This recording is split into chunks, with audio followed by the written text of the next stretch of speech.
After many windings through thickets and swamps, passing on our way several Indian burying grounds, we came at last to the banks of Lewis River, which had been swelled by the rains to an alarming volume. After hallooing for some time, 2 men came over in a yawl and told us we would have to wait some days for the river to fall, as it would be impossible to cross our oxen over, the river really dashing by like a mill race. I was very anxious for a trial, but he refused to risk it. Being determined to proceed, I asked what he would charge to tie a rope to the horns of our leading ox, and going over in the yawl, just row as I ordered.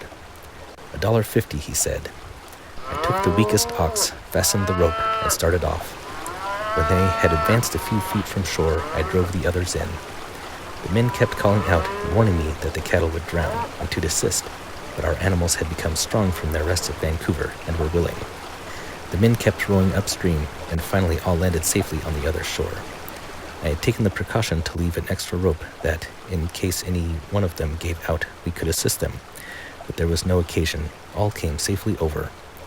The ferryman, during the operation, was white as a sheet, fearing we should lose them. Said never since he had kept the ferry had any cattle crossed at such a stage of water. He offered us $150 a pair for them, but I would not have sold them at any price, for they constituted all our worldly wealth. We remained with these men all night, and learned from them that there were 4 or 5 men ahead about a mile, who had come to a halt, finding it impossible to proceed further, and they assured us we would be compelled also to wait there till spring. Some ominous twitchings in my ankle almost persuaded me to remain, but I was anxious to fulfill my part of the contract with Wilson and not disappoint him, and therefore pushed on up the Cowlitz trail. We soon came to the party, and ascertained from one of them that he had been ahead 2 miles to reconnoiter, and found it so exceedingly swampy that it was impossible to proceed. We plodded on doggedly, and when we came to the place spoken of, found he had not exaggerated its difficulties.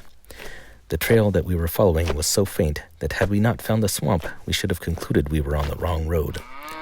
Through it we went, hardly knowing whether we were right or wrong, for there was no way of telling, pushing on keenly to keep the cattle from miring, which threatened to occur every now and then. Several times my boots were pulled off, and I had great difficulty in recovering them again. We had intended making 10 miles at least, as we started at daybreak, but after splurging in and around that swamp all day, when, after dark, we reached a house, we found we had only made 6 miles. The good people of the house were astonished as well as overjoyed to see us, as they had not expected to see the face of living man again till spring. Next day we varied the performance by the absurd movement of going 5 or 6 miles on our course, and, concluding we had gone wrong, retracing our steps, only to be assured we had been right. Pressed on till we came to Pretty Girl River, so named by some amorous and susceptible trapper, who swore he saw an angel standing on the bank, dressed in white. Finding a canoe here, we crossed over, encountered another stretch of low swampy prairie, and after a long 2 hours' walking, came to a deep slough which we had to wade. It was icy cold and deep enough almost to require swimming at times, when the undercurrent nearly swept us off our feet. After we crossed, we had to drive full 5 miles more. We came then to another slough, and hearing the deep gutturals of Indians on the other side, hailed them to come with a canoe to take us over, the cattle waiting. We went a mile further and came to a house occupied by a Kentuckian who was half drunk, very verbose, and excessively polite. Next morning, we started across the Cowlitz to get breakfast. There were 2 or 3 Indians on the creek, and one of them we got to row us over. These Indians build much more permanently than any I have yet seen.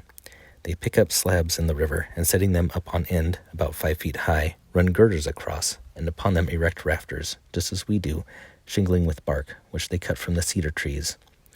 The roof is open in the center, and in the middle of the floor they build a fire, around which they all squat, while the smoke eddying up through the rafters answers the double purpose of curing the salmon hanging there and warming the house. A number of families will live in one lodge, and a dozen fires be lighted, each surrounded by its own circle. They manufacture of rushes a soft kind of mat, which they use to lie upon, and also to hang up on the sides of their lodges to keep off the wind. They do all the boating on the river, no inconsiderable amount. In the flourishing town of Monticello, consisting of 4 houses, we ate our breakfast and listened to the oft-repeated tale of the horrible prospect we had ahead of us.